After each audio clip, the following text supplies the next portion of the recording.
In the upper left quadrant, we observe a strand of American liberalism known as conservatism.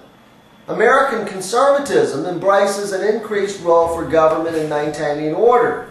Conservatives tend to be law and order types, but a decreased role for government in promoting social and economic equality.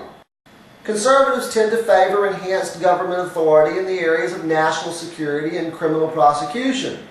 At the same time, conservatives tend to be opposed to progressive taxation, welfare entitlements, and social programs. In the lower left quadrant, we find a strand of liberalism known as libertarianism. Libertarians tend to oppose increased government authority on both order freedom issues and equality freedom issues.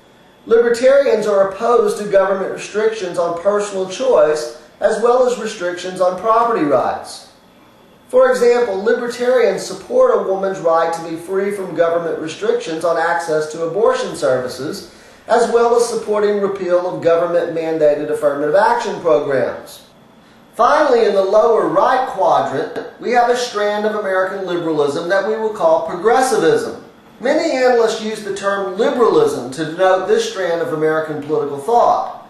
I prefer to use the term progressivism here because using the term liberalism obscures the fact that all four of these strands are within the liberal tradition. Progressivism has its roots in the early 20th century. Progressive reformers of that era sought to use the power of government to counter the private centers of political and economic power that arose in the wake of the Industrial Revolution. Today, progressives advocate enhanced government efforts to promote social and economic equality, but oppose extensive government efforts to maintain order. For example, progressives support government programs to increase educational opportunities or access to health care, but oppose laws that restrict free speech or establish religious practices in public institutions such as public schools.